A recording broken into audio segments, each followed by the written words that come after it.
Saúde mental é muito mais do que uma narrativa. Saúde mental é muito mais do que conversa. Saúde mental é muito mais do que só o cérebro. Saúde mental envolve vários parâmetros.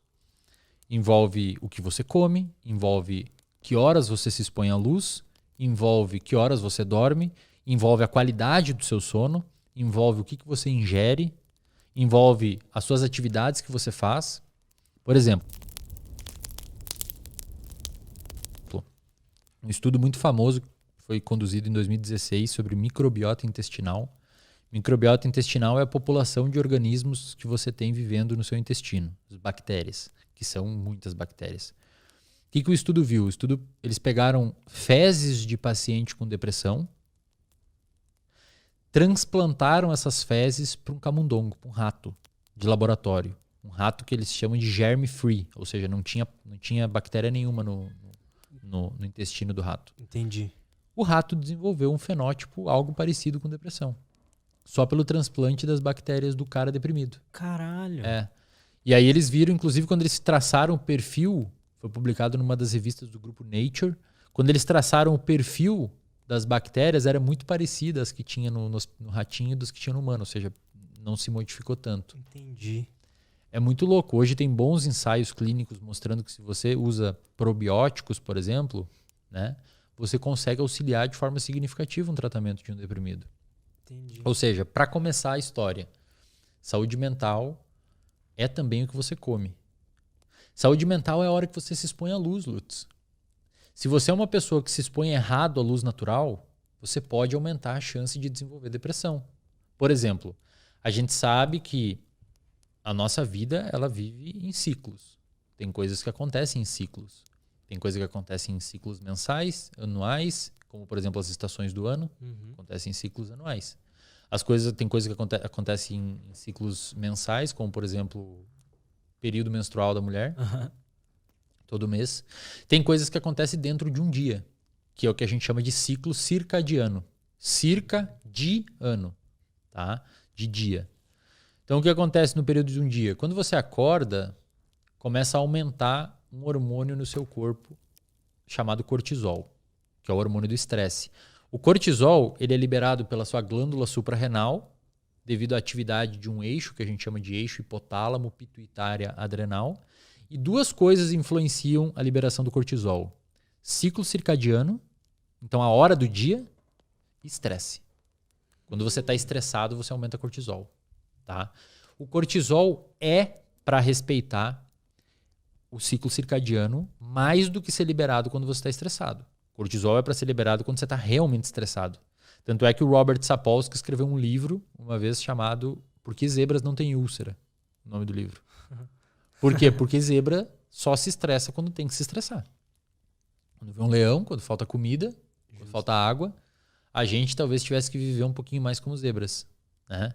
Por quê? Porque se a gente se estressa para qualquer coisa. O cara buzinou no trânsito, pico de cortisol. Faltou luz, pico de cortisol. Tem que ir lá no mercado. Às vezes você está em casa, sentado, pico de cortisol. Não era para estar ocorrendo pico de cortisol. Cortisol respeita um ciclo circadiano. Outra coisa que respeita ciclo circadiano, liberação de melatonina. Né? O seu sistema imune. Tem horas do dia que ele está mais ativo, horas que está menos ativo. Fígado, atividade do fígado também respeita um ciclo circadiano.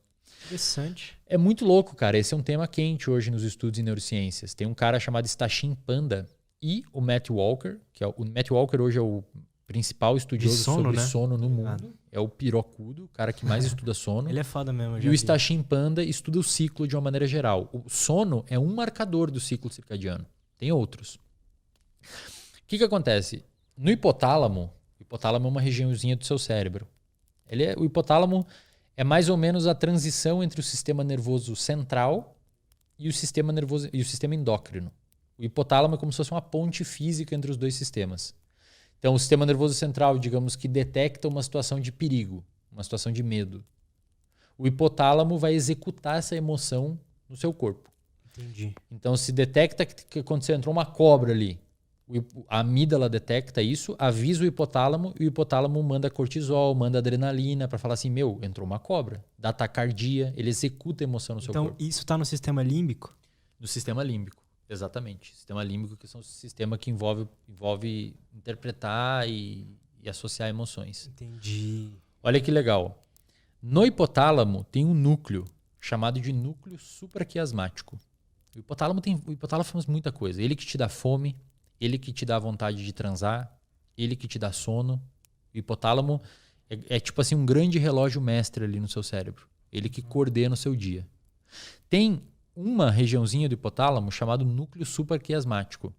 Dentro do núcleo supraquiasmático estão os genes chamados de genes clock. São genes relógio. Esse é realmente o nome. Foi a descoberta e a descrição de como esses genes funcionam deram o Nobel de Medicina e Fisiologia em 2017. A galera ganhou o Nobel quem descreveu isso. Esse núcleo supraquiasmático é o relógio mestre do seu corpo. Tá? Ele que coordena todas as funções, ele que fala a hora que é para você sentir fome, a hora que é para você sentir sono, tudo tá ali. Esse reloginho, se eu arrancar esse relógio do seu cérebro, isso já foi feito, pega pacientes ratos, etc., que morreu, se for humano, ou rato, que você faz o experimento e depois tira o hipotálamo, você bota isso numa cultura de células, você vai ver que a atividade dessas células, você tem como fazer uma cultura de células em laboratório, você bota ali todas as comidinhas que as células precisam, glicose para elas se manterem vivas, e fica registrando a atividade delas. Mesmo sem estar na cabeça da pessoa, as células do núcleo supraquiasmático funcionam num ciclo de 24 horas. Caralho! É, muito louco. Aí você pega humanos e joga, tem experimentos que fizeram isso, qualquer livro de neurociência tem, você pega um humano e bota ele numa caverna, leva um grupo de humanos para uma caverna e você deixa esses humanos sem o que a gente chama de arrastadores. O que é arrastadores? Arrastadores são estímulos ambientais que te dizem mais ou menos que hora do dia é. Então, por exemplo, se você sair na rua agora, você vai ver mais ou menos que hora é. Você vai ver o sol, vai ver o que as pessoas estão fazendo. Se tem muito movimento e é mais noitinho, você vai pensar, deve ser de tardinha. Ou seja, você tem estímulos que informam você que hora do dia é. Esse núcleo supraquiasmático detecta esses estímulos. Tá? Se você joga uma pessoa numa caverna, por exemplo, sem esses estímulos, então ela não sabe se é dia, não sabe se é noite, não tem relógio, a comida é dada em hora aleatória e a pessoa não tem TV, não sabe que hora é lá fora, a pessoa, depois de uma semana, vai sair da caverna dormindo 4 da manhã e acordando meia-tarde. Mas ela ainda vai continuar dormindo e acordando num ciclo de 24 horas. Só que ela vai arrastar para frente, dessincroniza com a sociedade. Por quê? Porque o que sincroniza o nosso reloginho com o reloginho da sociedade, com o dia, é a luz, principalmente. Se você tira a exposição à luz natural de uma pessoa, por exemplo, fica num quarto escuro o dia todo, literalmente não vê luz solar, não entra. Os seus olhos, cara, é um pedaço do seu sistema nervoso central que tá para fora do seu corpo. Isso é muito louco, né? Por quê? Por que ele tá para fora do corpo? Porque ele precisa saber que hora que é do dia, se tá claro ou tá escuro, para direcionar uma informação lá para dentro e fazer você ficar energético ou fazer você ficar com sono. Se você pega uma pessoa, só de você mexer na luz que a pessoa tem exposição ou não, você já consegue mudar totalmente o padrão de sono dessa pessoa. Então a gente vive em ciclos. A gente consegue viver em ciclos. Se a pessoa se expõe errado à luz natural, ela pode aumentar a propensão a desenvolver depressão. Por quê? Porque vai mexer no sono, que é importante para depressão. Dormir bem é muito importante para depressão. Então, se você acorda de manhã, fica encerrado em casa, não se expõe à luz natural, você meio que não avisou o seu cérebro que começou o dia. E aí de noite você vai ter problema de ter sono. Por quê? Porque pro seu cérebro o dia começou muito tarde. Porque você não pegou luz natural logo quando você acordou, mais ou menos. Tipo assim, você acorda às 7 da manhã, fica no quarto trancado o dia inteiro. Ou fica até meio-dia. Aí meio-dia você sai pra sair almoçar e pega a luz natural. Pro seu cérebro, você acordou meio-dia. Então provavelmente você vai ter dificuldade pra dormir. Vai dormir mais tarde. O seu cérebro ele começou a... O que faz aqueles genes clock começar a rodar, o relojoeiro do nosso relógio central, é a luz natural principalmente. A luz natural é o que seta o seu dia. Então, se você tem problema de dormir, a gente faz muito isso na clínica com os pacientes. Se você tem problema de dormir, você tem que ter uma agenda de exposição à luz natural. Você consegue usar a luz natural como um hack para melhorar a sua qualidade de sono. Foda. É quase como se você hackeasse o seu cérebro, hackeasse o seu sono. Tipo, você pega um cara que dorme mal, expõe ele na hora certa, a quantidade certa de luz, o sono dele vai melhorar depois. Aí, isso é o que o Matt Walker principalmente estuda. Aí um cara chamado Stachin Panda, que tem um livro chamado The Circadian Code, ele estuda o papel da alimentação, cara, e do exercício físico.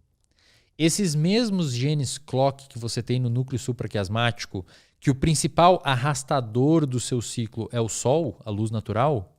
Então, se você não se expor, repito, se você não se expõe à luz natural no horário certo, você não vai ter o seu ciclo ajustado. O seu cérebro é uma extensão externa.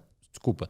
Os seus olhos são uma extensão externa do seu cérebro. Eles estão para fora da sua caixa craniana para detectar o que está acontecendo no ambiente. Você tem que dar o estímulo para ele, para o seu cérebro. É como se o núcleo supraquiasmático mandasse um braço fora da sua caixa craniana para ficar olhando assim, tipo, o que está acontecendo aqui? Tá dia ou tá noite? Aí, de acordo com a informação que você dá para o seu braço do núcleo supraquiasmático, que é o seu olho, ele vai ditar a ritmicidade do seu corpo. Então, nossos olhos são quase uma extensão do cérebro, né? São uma extensão do cérebro para fora. A gente tem no nariz também. No nariz, bem dentro do nariz, tem corpos de neurônios que ficam ali. Ficam jogadinho para fora, assim, para Isso é muito louco. detectar.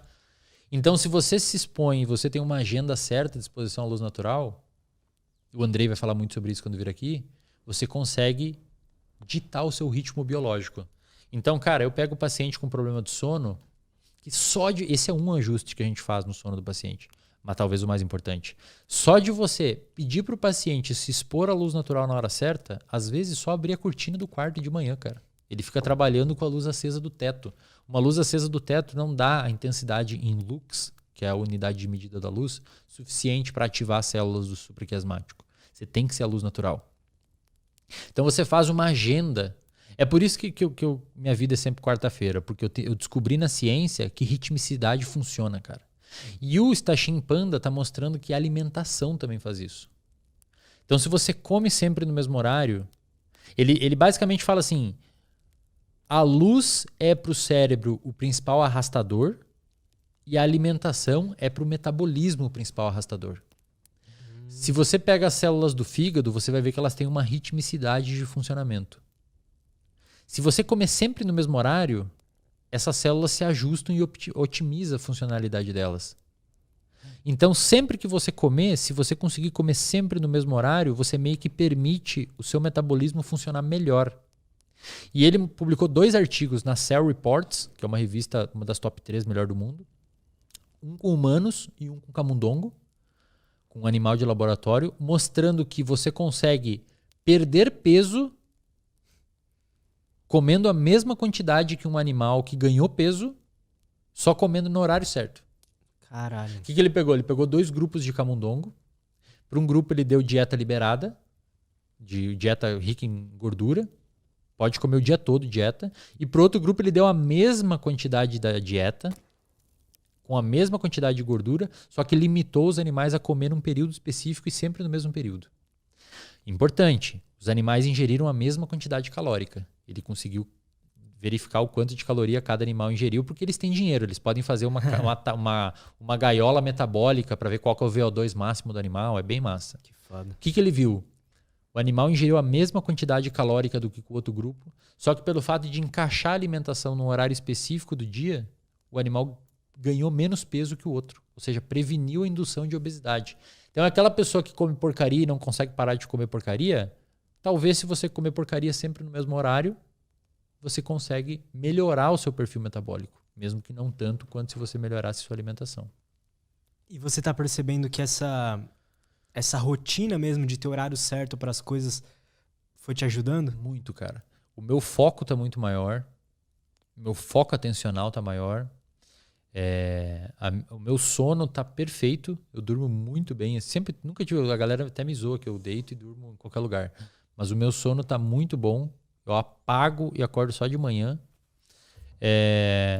A minha fome Sempre no mesmo horário eu sinto fome. Eu cago no mesmo horário sempre. Todo dia no mesmo horário. É um reloginho, cara. Foda. Nunca mais senti nenhum tipo de desconforto abdominal, qualquer coisa assim. Nunca mais senti dor de cabeça, nada, nada. Muitas pessoas podem falar, caramba, cara, que vida tediante. Tudo bem, eu falo que é uma vida baseada em evidência. Cara, se tem ciência, eu faço. Se tem ciência, se tem suporte científico, eu implemento na minha vida.